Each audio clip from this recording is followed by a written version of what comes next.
Right breaking news చూస్తున్నాం. ఏదైతే నెల్లూరులో ఆంధ్రజ్యోతి కార్యాలయం ముందు మాజీ మంత్రి కాకాని నిన్న గొడవకు దిగినటువంటి విషయం. ఈ నేపథ్యంలో కేసు కూడా నమోదైంది ఆయన పైన, ఇంకొద్దరు మంది పైన. ఇక పోలీసులకు దీనికి సంబంధించి ఫిర్యాదు కూడా అందింది. నెల్లూరులో ఏబిఎన్ ఆంధ్రజ్యోతి కార్యాలయంపై దాడికి మాజీ మంత్రి కాకాని అయితే ప్రయత్నించారు.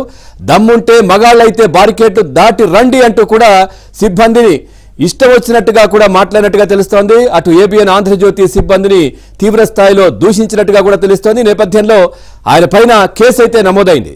దీనికి సంబంధించి మరింత సమాచారాన్ని మా కరెస్పాండెంట్ మహేష్ అందిస్తారు. మహేష్, పవన్, నెల్లూరులో నిన్న రోజున ఆంధ్రజ్యోతి కార్యాలయం ఏబిఎన్ ఆంధ్రజ్యోతి కార్యాలయం పైన దాడులకు పాల్పడాలి, గందరగోళం సృష్టించాలి, శాంతి భద్రతలకు విఘాతం కలిగించాలని వైసీపీ కుట్రలు చేసింది. ఆ క్రమంలో ఆ పార్టీ జిల్లా అధ్యక్షుడు కాకాని గోవర్ధన్ రెడ్డి దాదాపు 2000 మంది రావాలని చెప్పి అందరికీ కూడా పిలుపునిచ్చారు. అయితే ముఖ్య నేతలు, కార్యకర్తలు కూడా ఆ స్థాయిలకు కూడా రాలేదు. చాలా మంది ముఖం చాటేశారు. చివరికి 200 లోపు మందితో వాళ్ళు అక్కడ ధర్నాకి, ఆందోళనకి దిగారు.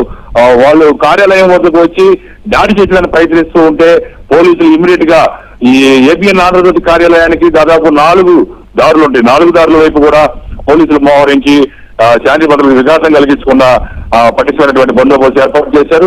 కాకాని గోవర్ధన్ రెడ్డి అక్కడ ఆగి చాలా దారుణంగా దమ్ముంటే మగాళ్ళు అయితే రండి, చూసుకుందాం, బార్కెట్లు దాటి రండి, ఏబిఎన్ ఆంధ్రజ్యోతి సిబ్బంది ఉద్యోగులు రండి అంటూ ఒక రెచ్చగొట్టే ధోరణితో శాంతి భద్రతలకు విఘాతం కలిగించే విధంగా ఆయన వ్యాఖ్యలు చేశారు. అలాగే ఎండి రాధాకృష్ణ మీద కూడా తీవ్ర స్థాయిలో పరుష పదజాలంతో దూషించడం జరిగింది.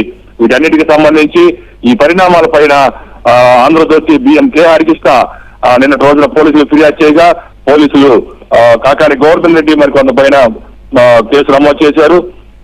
Section 189 up to 126 up to 79 351 up to red with 190 BNS section కింద కేసు నమోదైంది. నిన్నటి రోజున వైసీపీ మాజీ మంత్రి కాకాని గోవర్ధన్ రెడ్డి మరి కొంతమంది అక్కడ చేసినటువంటి గందరగోళం, నెట్టుకొచ్చే ప్రయత్నాలు అన్ని కూడా తీవ్ర విమర్శలు తావిస్తూ ఉన్నాయి. Pawan, right, thank you Mahesh, thanks for the updates.